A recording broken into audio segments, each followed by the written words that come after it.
Hello student, welcome to my new video. आज का ये वीडियो आप सभी के लिए बहुत ही ज़्यादा इंपॉर्टेंट है क्योंकि आज के इस वीडियो में हम पढ़ने वाले हैं क्लास 10th केमिस्ट्री। अब केमिस्ट्री का दूसरा चैप्टर हम पढ़ने वाले हैं जो है अम्ल, क्षारक एवं लवण। आज के इस वीडियो में इस चैप्टर का ये पहली क्लासेस है। अब पहली क्लास में हम एकदम बेसिक से इसकी शुरुआत करने वाले हैं। मैं आपको स्पष्ट रूप से बता दूं कि ये आपको जो क्लासेज हैं ये फ्री में आपको प्रोवाइड की जा रही हैं यूट्यूब पर। तो मैं यही कहूँगा इसका सही इस्तेमाल कीजिएगा। अब केवल वीडियो देखने से नहीं होगा दोस्त, कॉपी पेन लेकर बैठिएगा, सीखते हुए समझते हुए आगे बढ़ना है, ठीक है ना। चलिए जी, तो अब हम आगे बढ़ते हैं और सीखते हैं जी। इससे पहले मैं बता दूं ये तो चैप्टर 2 है। चैप्टर 1 हमने कंप्लीट करा दिया है, केवल 3 वीडियो में पहला चैप्टर कंप्लीट हमने कराया है। डिस्क्रिप्शन बॉक्स में फिजिक्स का और केमिस्ट्री के नाम से लिंक मिलेगा, वहां पे ज़रूर आप उस पर क्लिक करके सीक्वेंस वाइज अपनी पढ़ाई कर सकते हैं। चलिए जी, हम इसकी शुरुआत करते हैं। तो सबसे पहले हम क्या पढ़ने वाले हैं कि विद्युत अपघट्य क्या होते हैं, ठीक है ना। विद्युत अपघट्य, विद्युत अपघट्य में आधा ट रहता है। तो विद्युत अपघट्य क्या होते हैं, तो यहां पे आप याद रखेंगे कि टाइपिंग मिस्टेक है यहाँ पे, ठीक है ना। यहाँ पे एक परिभाषा हमने क्या लिखा है समझिएगा कि वे पदार्थ जो जल में घुलकर आयनों में टूट जाते हैं उसे हम विद्युत अपघट्य कहते हैं। या दूसरा हमने यहाँ पे एक और परिभाषा हमने लिख दिया है कि जिन पदार्थों का जलीय विलयन विद्युत के क्या होते हैं, सुचालक होते हैं, उस पदार्थ को विद्युत अपघट्य कहते हैं। पहले हम इसको समझाते हैं फिर इसको समझाएंगे। दोनों परिभाषा सेम टू सेम ही है, इसका मतलब एक ही निकलेगा, ठीक है ना। बट थोड़ा सा अलग है, तो कोई स्टूडेंट इसको याद करते हैं, कोई इसको।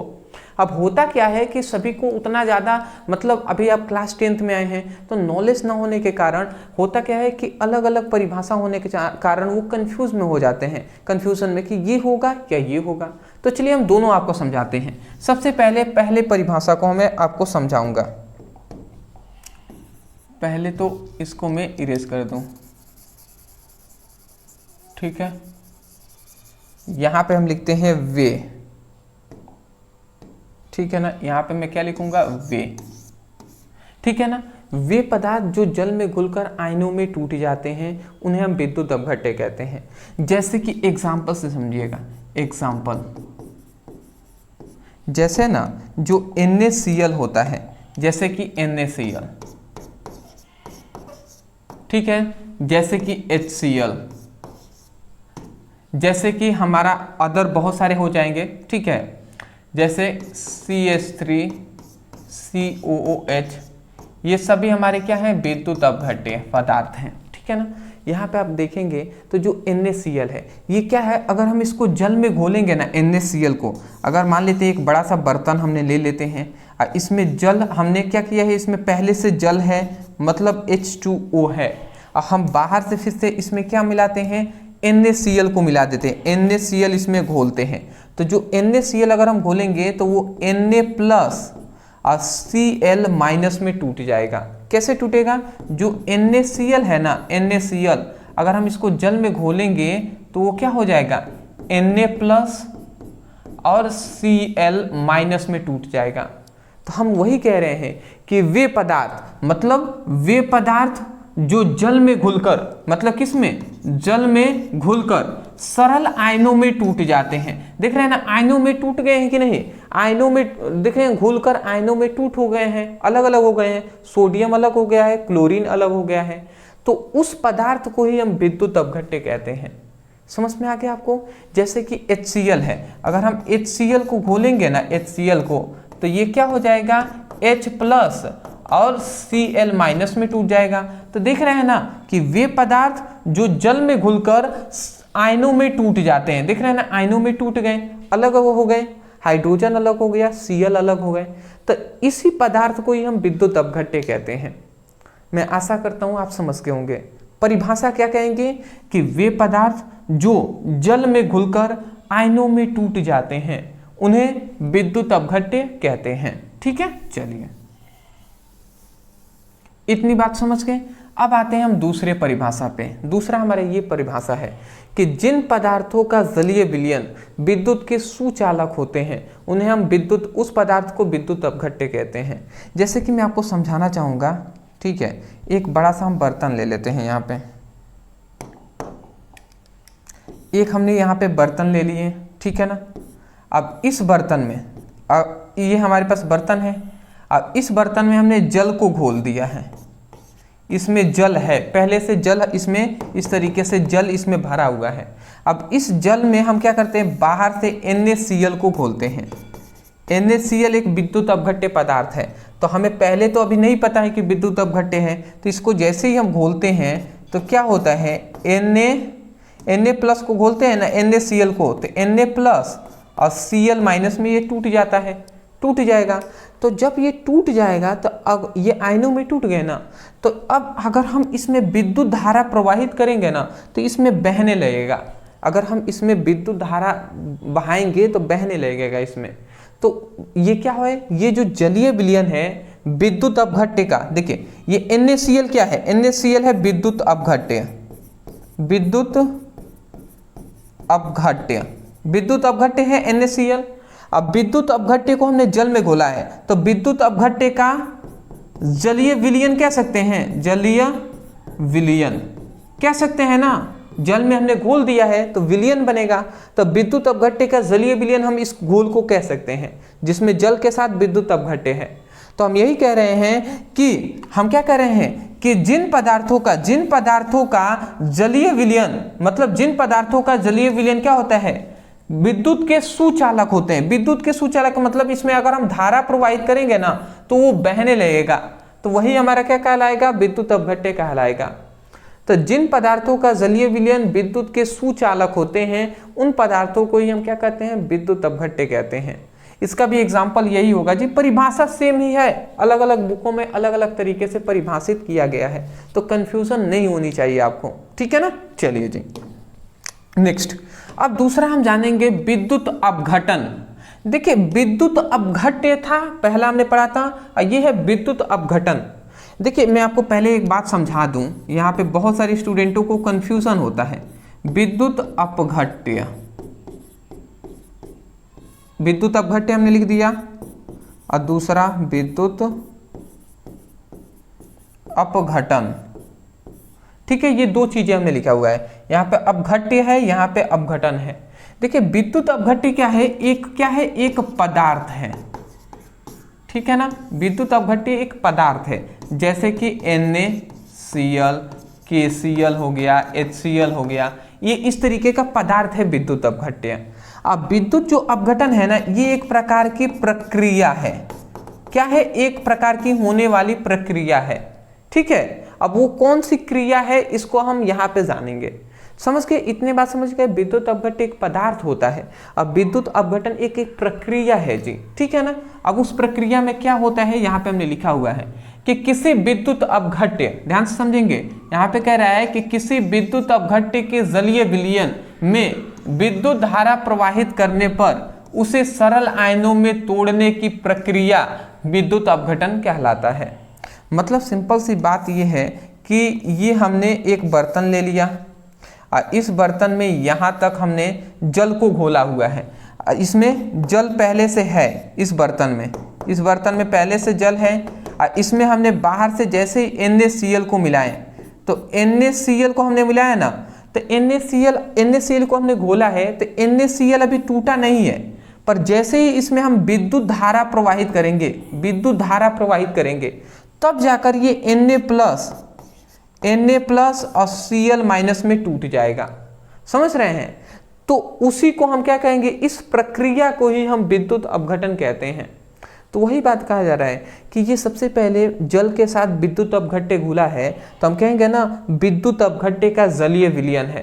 तो हम यही कह रहे हैं कि विद्युत अपघट्य के जलीय विलयन में ये टोटल क्या है, विद्युत अपघट्य का जलीय विलयन है, जो कि अभी हमने NaCl, देखिए विद्युत अपघट्य का जलीय विलयन नहीं कहा था हमने, तो वही कह रहे हैं कि विद्युत अपघट्य के जलीय विलयन में विद्युत धारा प्रवाहित करके सरल आयनों में तोड़ने की प्रक्रिया को हम क्या कहते हैं, विद्युत अपघटन कहते हैं। समझ रहे हैं ना। तो विद्युत अपघटन के मतलब विद्युत अपघट्य के जलीय विलयन में विद्युत धारा प्रवाहित करके सरल आयनों में तोड़ने की प्रक्रिया विद्युत अपघटन कहलाता है। ठीक है ना। जैसे कि एग्जाम्पल से अगर मैं आपको समझाऊं, जैसे दो मात्रा में NaCl है, ठीक है ना। अगर हम इसको तोड़ेंगे, अगर हम विद्युत धारा इसमें प्रवाहित कर देते हैं, ये विद्युत धारा यहाँ पर ऊपर में लिख दे रहा हूँ, आई नहीं लिखूंगा, विद्युत धारा लिख दे रहे हैं, विद्युत धारा। तो अगर हम विद्युत धारा इसमें प्रवाहित करेंगे ना, तो ये हमारा दो मात्रा में Na प्लस और दो ही मात्रा मतलब Na2Cl माइनस, तो ये दो मात्रा में Na प्लस और Cl माइनस में ये टूट जाता है। ठीक है ना। इस बात को आपको याद रखेंगे। जैसे कि अदर हम बहुत सारे एग्जाम्पल देख सकते हैं। जैसे दूसरा एग्जाम्पल, जैसे कि मान लेते हैं HCl दो मात्रा में हमने ले लिए, इसको अगर हम क्या करते हैं, विद्युत धारा इसमें हम प्रवाहित करते हैं, विद्युत धारा अगर हम प्रवाहित करेंगे तो ये क्या होगा, H2 प्लस और Cl2 माइनस में टूट जाएगा। तो हम क्या कह रहे हैं कि मतलब विद्युत अपघट्य के जलीय विलयन में विद्युत धारा प्रवाहित करके सरल आयनों में तोड़ने की प्रक्रिया को क्या कहते हैं, विद्युत अपघटन कहते हैं। तो ये आप जरूर लिखिएगा। ठीक है ना। ये परिभाषा लिखने के बाद ये एग्जाम्पल आप लिख लीजिएगा। ठीक है। चलिए स्क्रीनशॉट लेंगे तो आप ले लीजिए।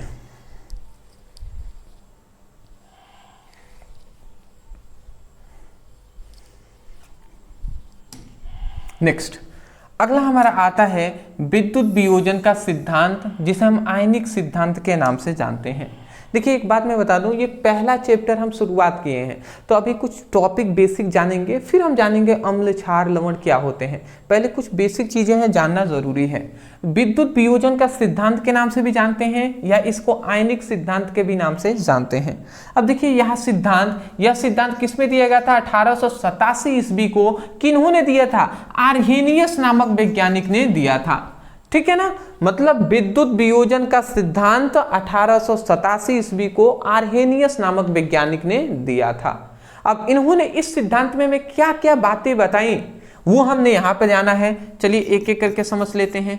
सबसे पहला इन्होंने हमें ये बताया कि कोई भी विद्युत अपघट्य है जल में घुलकर दो प्रकार के आवेशित कणों में टूट जाते हैं। ठीक है ना। और इस क्रिया को ही क्या कहते हैं, आयनन या विद्युत वियोजन कहते हैं। मतलब यहाँ पे कह रहे हैं कोई विद्युत अपघट्य जैसे कि NaCl है, ये एक विद्युत अपघट्य है हमारा, एग्जाम्पल हम बता रहे हैं इसका। ठीक है ना, समझाने के लिए। तो कोई भी विद्युत अपघट्य जैसे NaCl ले लिए। अब कह रहे हैं कि विद्युत अपघट्य के जल में घोलकर, अब इस विद्युत अपघट्य को अगर हम जल में घोलेंगे तो ये क्या होगा, ये दो प्रकार के आवेशित कणों में टूट जाएगा।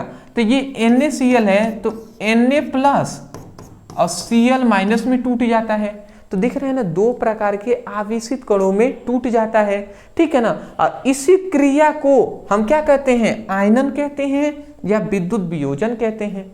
नॉर्मल से है, आप याद हो गया होगा कि किसी विद्युत अपघट्य को जल में घोलने पर दो प्रकार के आवेशित कणों में टूट जाते हैं और इस प्रक्रिया को वियोजन या विद्युत वियोजन या आयनन कहते हैं।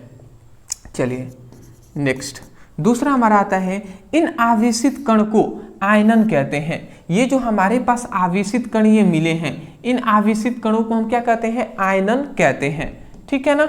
चलिए तीसरा हमारा आता है, विद्युत अपघट्य का जलीय विलयन उदासीन होता है। मतलब क्या है, विद्युत अपघट्य का जलीय विलयन उदासीन होने का मतलब, एक हमने बर्तन ले लिया, अब इस बर्तन में हमने पहले से जल इसमें था, अब फिर से इसमें हमने क्या कर दिया, NaCl, विद्युत अपघट्य जैसे NaCl को इसमें घोल दिए। तो जब हम घोल देंगे ना, तो ये जो जलीय विलयन है, विद्युत अपघट्य का जलीय विलयन, ये उदासीन है। मतलब क्या है, जितने धनात्मक है उतने ऋणात्मक है। ठीक है ना। तो इसका मतलब क्या है, जितने धनायनों की संख्या होगा उतनी ही ऋणायनों की संख्या होगा। तो इससे हमें क्या मिला, इसके नीचे आप लिख लेंगे कि धनायनों की, मैं यहाँ पे लिख दे रहा हूं,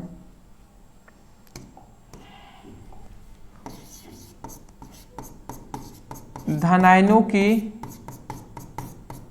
संख्या इक्वल टू ऋण आयनों की संख्या। ठीक है ना, जितनी धनायनों की संख्या होगी उतनी ही ऋणायनों की संख्या होगी।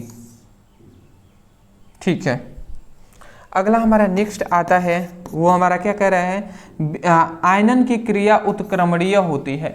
आयनन की क्रिया जो होती है ना, ये आयनन की ही तो क्रिया हो रही है जिसमें विद्युत अपघट्य आयनों में टूट रहा है, इसी को ही तो हम कहते हैं आयनन या विद्युत वियोजन। तो आयनन की क्रिया क्या होती है, उत्क्रमणीय होती है। उत्क्रमणीय कैसे हम पता करेंगे कि वो उत्क्रमणीय है, उत्क्रमणीय अभिक्रिया है। जब भी आप देखिएगा कि नॉर्मल दो तरीके से तीर, एक तो आगे एक पीछे की तरफ से दिखाया गया होगा, तो ये हमारी उत्क्रमणीय अभिक्रिया है। और नॉर्मल जैसे कोई अभिक्रिया मान लेते हैं A plus B equal to C plus D, ऐसे हमने कह दिए, तो नॉर्मल ऐसे रेखा खींची गई है, इसका मतलब वो अनुत्क्रमणीय अभिक्रिया है। और इस तरीके से डबल हो तो वो कौन सी है, उत्क्रमणीय अभिक्रिया है। तो यहाँ पे यही बात कहा जा रहा है कि आयनन की जो क्रिया होती है वो उत्क्रमणीय होती है। उत्क्रमणीय का मतलब क्या होता है समझते हैं? उत्क्रमणीय का मतलब होता है कि इस पदार्थ से ये दोनों पदार्थ बने हैं, पर हम फिर से चाहें तो इन दोनों को मिलाकर फिर से हम ये बना सकते हैं।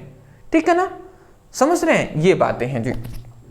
अगला हमारा कह रहा है किसी विद्युत अपघट्य का गुण, कोई भी विद्युत अपघट्य का जो गुण है ना वो आयनों पर निर्भर करता है।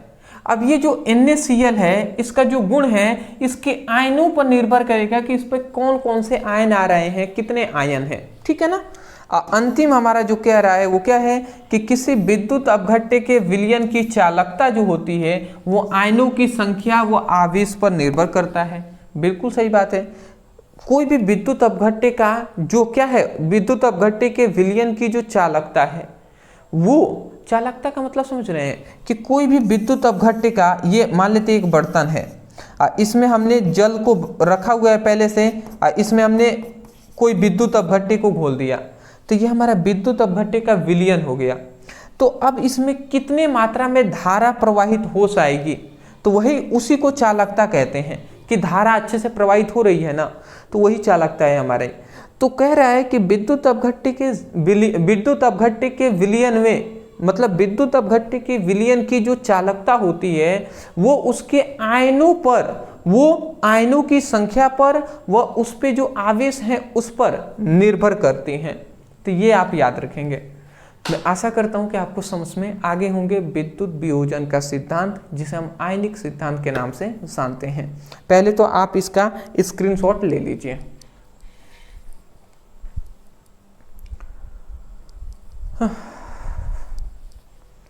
नेक्स्ट हमारा आता है जो है अम्ल। अब हमारा टॉपिक है अम्ल। अब देखिए, अब हमारा इंपॉर्टेंट यहाँ से और भी स्टार्ट हो रहा है। अब हम जानेंगे पहले अम्ल के बारे में, फिर क्षार के, फिर लवण के बारे में। तो पहले अम्ल क्या होते हैं जी। तो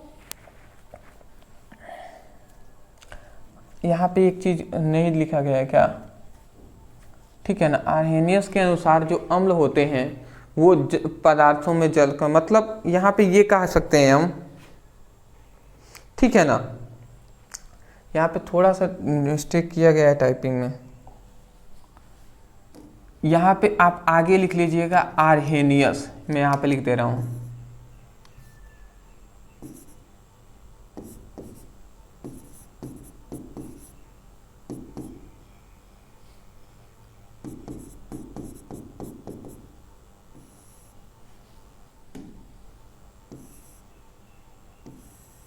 ठीक है ना।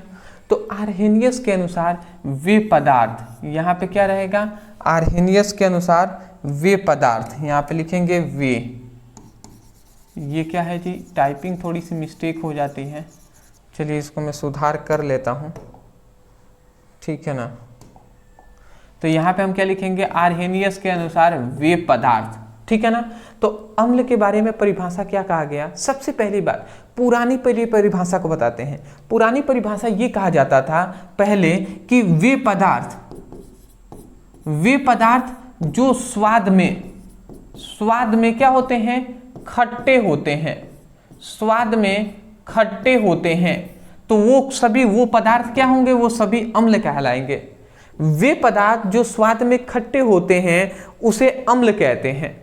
ठीक है, पहले ये परिभाषा में दिया गया कि ऐसा कोई भी पदार्थ जिसको हम चख रहे हैं, जब खा रहे हैं तो वो खट्टा लग रहा है, तो वो सभी क्या कहलाएंगे, हमारे अम्ल कहलाएंगे।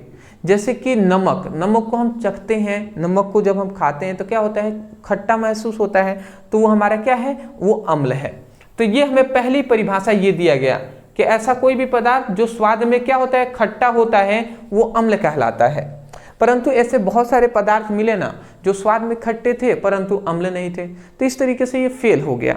फिर से एक वैज्ञानिक है जिनका नाम है आरहेनियस। आरहेनियस नामक वैज्ञानिक ने हमें बताया, मतलब आरहेनियस के अनुसार क्या बताया गया कि वे पदार्थ जो जल में घुलकर, वे मतलब ऐसे पदार्थ जो जल में घुलकर H+ आयन देते हैं, H+ आयन देते हैं, तो वही हमारे क्या कहलाएंगे, अम्ल कहलाएंगे। ये बहुत ही इंपॉर्टेंट परिभाषा है कि ऐसे कोई भी पदार्थ जो जल में घुलकर H+ आयन देंगे वो हमारे सभी क्या कहलाएंगे, अम्ल कहलाएंगे। अभी हमने NaCl का एग्जाम्पल दिया था, ये बताइए NaCl, अभी हमने कहा ना कि वे पदार्थ जो जल में घुलकर, मतलब वे पदार्थ जो स्वाद में खट्टे होते हैं, ठीक है ना, वो अम्ल कहलाएंगे। तो ये फेल कैसे हुआ, जैसे कि नमक है। अब बताइए, नमक को अगर हम चखेंगे तो खट्टा लगेगा ना, लगेगा, परंतु ये बताइए, खट्टा लगेगा, परंतु ये अम्ल नहीं है, ये लवण है। ठीक है ना, क्यों, क्योंकि अम्ल का आरहेनियस ने जब परिभाषा कहा कि वे पदार्थ जो जल में घुलकर H+ आयन देंगे वही हमारे अम्ल होंगे। ये बताइए, अगर ये जल में अगर हम इसको NaCl को घोल भी देते हैं तो ये Na+ और Cl- में टूटेगा, तो यहाँ पे हाइड्रोजन ये दे रहा है, नहीं दे रहा है, इसका मतलब ये अम्ल नहीं है। तो इसी तरीके से ये नियम फेल हो गया। तो जैसे कहने का मतलब ये है, एग्जाम्पल से मैं आपको समझाऊं, जैसे कि एग्जाम्पल से, जैसे कि HCl है, तो ये एक HCl यहाँ पे हमने दिखाई दे रहा है, तो ये एक पदार्थ है। तो वे पदार्थ जिसको HCl को अगर हम जल में घोलते हैं ना, HCl को अगर हम जल में घोलते हैं तो ये H+ और Cl- में टूट जाता है। ठीक है ना, H+ और Cl- में टूट जाता है, तो ये हमारा क्या हो जाएगा, ये हमारा क्या हो जाएगा, ये हमारा जो पदार्थ है ये अम्ल कहलाएगा, क्योंकि वे पदार्थ जो जल में घुलकर H+ आयन देते हैं, H+ आयन देते हैं, वह उसे हम क्या कहते हैं, अम्ल कहते हैं। दूसरा एग्जाम्पल, दूसरा जैसे कि HNO3 नाइट्रिक अम्ल हम यहाँ पे ले लेते हैं। और नाइट्रिक अम्ल को हम जब क्या कराते हैं, जल में घोलेंगे ना, तो ये भी H+ और NO3- में टूट जाता है। तो वे पदार्थ जो जल में घुलकर देखिए H+ आयन देते हैं वो हमारे क्या होते हैं, वो अम्ल कहलाते हैं। ठीक है ना, ये आप याद रखेंगे। अदर और भी एग्जाम्पल हम दे सकते हैं। तीसरा एग्जाम्पल, जैसे कि एसिटिक अम्ल को CH3COOH, जब हम एसिटिक अम्ल को भी हम क्या करेंगे, जल में घोलेंगे, तो ये किस में टूट जाता है, CH3COO- में, अब बीच में प्लस H+ में टूट जाता है। ठीक है ना, तो ये पदार्थ जो जल में घुलकर H+ आयन देते हैं वो सभी क्या कहलाएंगे, अम्ल कहलाएंगे। तो आशा करता हूं कि आपको अम्ल का परिभाषा समझ में आ रहे होंगे। ठीक है ना, थोड़ा सा ये आपको नहीं दिख रहा है क्या, ठीक है, तो इतनी बात आप अम्ल का परिभाषा समझ गए होंगे। ठीक है, अब अम्ल का हमें गुण जानना है। अम्ल का भौतिक गुण क्या होता है समझिएगा। इसके निम्नलिखित गुण होते हैं, कौन कौन से। सबसे पहले अम्ल, लगभग जो अम्ल होते हैं ना वो स्वाद में क्या होते हैं, खट्टे होते हैं। मतलब सभी अम्ल जो होंगे वो स्वाद में खट्टे होंगे, सभी जो अम्ल होंगे वो स्वाद में खट्टे होंगे, बट सभी पदार्थ जो स्वाद में खट्टे होते हैं वो अम्ल नहीं हो सकते। ठीक है ना, जैसे कि नमक स्वाद में खट्टा है परंतु अम्ल नहीं है, परंतु हम ये कह सकते हैं कि जो अम्ल होते हैं उनका एक गुण है कि वो खट्टा होंगे ही। ठीक है ना, तो ये हमारा पहला हो गया। दूसरा, जल में क्या होते हैं, विलेय होते हैं। अगर हम जल में घोलेंगे ना तो घुल जाएंगे ये जो अम्ल होंगे। नेक्स्ट, अम्ल जो होते हैं ये आधा मोह होगा, कर लीजिएगा। अम्ल नीले लिटमस पत्र को लाल कर देते हैं। ये एक इंपॉर्टेंट क्वेश्चन है कि जो अम्ल होते हैं वो नीले लिटमस पत्र को लाल कर देते हैं, ये आप याद रखेंगे। ये लिटमस पेपर, नीले लिटमस पेपर एक पेपर होता है जो नीले कलर का होता है, ठीक है ना, एक पेपर होता है जो नीले कलर का होगा। इस पर जैसे ही अम्ल को हम डालेंगे ना तो ये लाल हो जाएगा। तो वही कहा जा रहा है कि अम्ल जो नीले लिटमस पत्र को क्या कर देगा, लाल कर देगा। अंतिम आता है कि अम्ल की जो प्रकृति होती है वो संक्षारक होता है। संक्षारक का मतलब कि नष्ट करने वाला होता है। इसकी क्रिया से जो कपड़े होते हैं, लकड़ी होती हैं, ठीक है ना, तो जो कपड़े होते हैं, लकड़ी होती है, कागज होता है, त्वचा जो होता है, चेहरे की जो त्वचा है, ये आदि को नष्ट कर सकता है। समझ रहे हैं? मतलब अगर हम अम्ल को अपने चेहरे पर ज़्यादा मात्रा में लगा देना तो हमारे चेहरे क्या हो जाएंगे, जल जाएंगे, ठीक है ना। तो ये बातें हैं जी। चलिए स्क्रीनशॉट आप ले लीजिए जल्दी।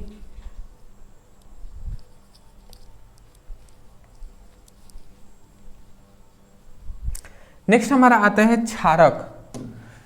क्षारक क्या है दोस्त? देखिए, क्षार कहें या क्षारक कहें, दोनों बात एक ही है, बेस्ट। तो वे पदार्थ जो जल में घुलकर H+ मतलब OH- आयन मुक्त करते हैं उन्हें क्षारक कहते हैं। मतलब ऐसा कोई भी पदार्थ जिसको अगर हम जल में घोले ना तो वो OH- आयन देगा, वो हमारे क्या होंगे, क्षारक कहलाएंगे। जैसे NaOH, ये NaOH को जब हम जल में घोलेंगे ना तो ये हमारा क्या देगा, Na+ OH- देगा।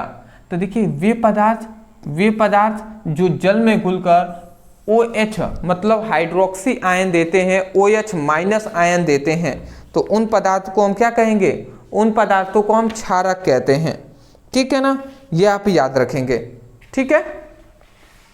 चलिए दूसरा हम एग्जाम्पल दे सकते हैं, जैसे कि पोटेशियम हाइड्रोक्साइड। तो अगर हम पोटेशियम हाइड्रोक्साइड को जल में घोलते हैं तो ये किस में टूट जाएगा, K+ OH- में टूट जाएगा। तो यहाँ पे भी देखेंगे कि वे पदार्थ जो जल में घुलकर OH- आयन मुक्त करते हैं तो वो सभी हमारे क्या कहलाएंगे, क्षारक कहलाएंगे, ठीक है ना। ये आप याद रखेंगे। अगला हम आते हैं कि क्षारक का भौतिक गुण। तो ये क्षारक कौन, अगर कोई पूछ दे क्षारक कौन है तो आप कहेंगे सोडियम हाइड्रोक्साइड है, पोटेशियम हाइड्रोक्साइड है, अमोनियम हाइड्रोक्साइड है। अमोनियम हाइड्रोक्साइड जैसे NH4OH, ये भी हमारा हो जाएगा, ठीक है ना। अब इसका भौतिक गुण क्या होगा, तो याद रखेंगे क्षारक जो होते हैं वो स्वाद में क्या होते हैं, तीखे होते हैं और कड़वे होते हैं। जो क्षारक होते हैं ना वो तीखे होंगे और कड़वे होंगे, ठीक है ना, ये आप याद रखेंगे। जैसे कि साबुन जो होता है वो तीखा भी होता है, कड़वा भी होता है, तो एक प्रकार का हमारा क्षारक ही है साबुन। अगला आता है यह जल में, ठीक है ना, यह जल में विलय होते हैं, जल में घोलेंगे घुल जाएंगे। अगला आता है क्षारक लाल लिटमस पत्र को नीला कर देता है। अम्ल जो है वो नीले लिटमस पत्र को लाल करेगा, परंतु जो क्षारक है ना वो लाल लिटमस पत्र को नीला करेगा, ठीक है ना। अंतिम हमारा आता है कि क्षारक, यहाँ पर रो रहेगा, क्षारकों को स्पर्श करने पर यह साबुन के समान चिकने होते हैं। क्षारक को अगर हम स्पर्श करेंगे ना तो वो क्या होगा, अगर उसको टच करेंगे तो वो साबुन जितना चिकना जैसा होता है वैसे ही वो भी होगा, ठीक है ना। चलिए स्क्रीनशॉट। नेक्स्ट अगला हमारा आता है अम्ल तथा क्षारकों की प्रबलता। अब अम्ल और क्षारकों की प्रबलता हम जान लेते हैं। देखिए सबसे पहली बात, यदि किसी पदार्थ का आयनन की मात्रा अधिक होती है वो प्रबल अम्ल या क्षारक होता है। समझ रहे हैं, मतलब यदि किसी पदार्थ की जो आयनन है, आयनों में टूटने की मात्रा, आयन में ज्यादा मात्रा में आयनों में टूट रहे हैं तो वही प्रबल अम्ल होंगे या प्रबल क्षारक होंगे, ये आप याद रखेंगे, ठीक है ना। चलिए अगला हमारा आता है कि किसी पदार्थ की आयनन की मात्रा, किसी पदार्थों की आयनन की मात्रा यदि कम होगा तो वही दुर्बल अम्ल होंगे या दुर्बल क्षार होंगे। जो आयनों में कम टूटेंगे वो दुर्बल अम्ल या क्षार होंगे, ठीक है ना। तो ये सबसे पहले हम यहाँ पे एक काम करते हैं, यहाँ पे हम 3-4 हेडिंग बना लेते हैं और यहाँ पे लिखते हैं कुछ।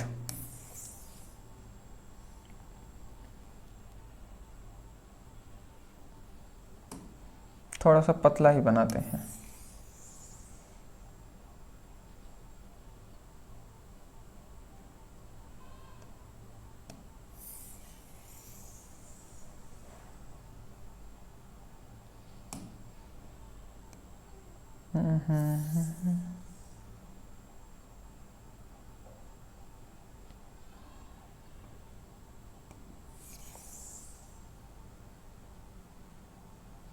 चलिए बताते हैं आपको। जैसे कि यहाँ पे ये हमने क्यों बनाया है ये आप समझिएगा, अभी आपको बताएंगे हम। जैसे समझिएगा, जैसे यहाँ पे हम लिख देते हैं प्रबल, यहाँ पे हम लिख देते हैं सबसे पहले प्रबल अम्ल, यहाँ पे हम लिख देते हैं प्रबल क्षार। कौन कौन से मजबूत अम्ल हैं और मजबूत क्षार हैं ये आप याद रखेंगे। फिर से दुर्बल अम्ल कौन कौन से हैं और दुर्बल क्षार कौन कौन से हैं, क्षारक। तो ये हम जानेंगे कि प्रबल अम्ल कौन है, प्रबल क्षार कौन है, ठीक है ना। तो ये आप याद रखेंगे कि जितने भी हमारे जैसे HCl है, H2SO4 है, HNO3 है, नाइट्रिक अम्ल, ये सभी हमारे क्या हैं, ये हमारे प्रबल क्या हैं, अम्ल हैं। इस बात को आप याद रखेंगे, ठीक है ना। प्रबल क्षार कौन से हैं, जैसे कि सोडियम हाइड्रोक्साइड, ये हमारा सबसे मजबूत क्या है, क्षार है। जैसे कि पोटेशियम हाइड्रोक्साइड, ये हमारा क्या है, मजबूत क्षार है, ठीक है ना। उसके बाद हमारा आता है दुर्बल अम्ल कौन है, जैसे कि हाइड्रोजन साइनाइड HCN, ये हमारा दुर्बल क्या है, अम्ल है। ये मतलब कम आयनों में टूटेगा। जैसे कि एसिटिक अम्ल है CH3COOH, ये जो एसिटिक अम्ल है ये भी कम आयनों में टूटता है, इसलिए हमारा ये दुर्बल क्या है, दुर्बल हमारा अम्ल है। उसके बाद दुर्बल क्षार कौन हो जाएगा, जैसे कि अमोनियम हाइड्रोक्साइड, ये अमोनियम हाइड्रोक्साइड क्या है, दुर्बल क्या है, क्षार है। तो ये सब आपको याद रखना पड़ेगा, ठीक है ना। कोई आपसे पूछ दे तो ये सब आपको याद होना चाहिए कि कौन प्रबल क्षार में होते हैं, कौन दुर्बल क्षार होते हैं, ये सब कुछ। तो मैं आशा करता हूँ कि आपको हमेशा ये याद रहेगा। दोस्त ये क्लासेस थोड़ी सी हम मतलब जितना हम करा रहे हैं ना क्लासेस में, जितना पहली क्लास है इसको पढ़ के आप दूसरी क्लास में आ पाइएगा, ठीक है ना। अदरवाइज चैनल पर नहीं होंगे, चैनल को जरूर सब्सक्राइब कीजिएगा, कंसिस्टेंट होकर पढ़ाई कीजिएगा, क्योंकि कंसिस्टेंट आप जैसे ही रहेंगे तो ही मतलब ज़्यादा बेनिफिट होने वाला है। अदरवाइज वीडियो पसंद आया तो वीडियो को लाइक करके, चैनल पर नए होंगे सब्सक्राइब कर लीजिएगा। डिस्क्रिप्शन बॉक्स में फिजिक्स की, केमिस्ट्री का लिंक है, आप उस पर क्लिक करके अपनी बेसिक से अपनी स्टडी कर सकते हैं।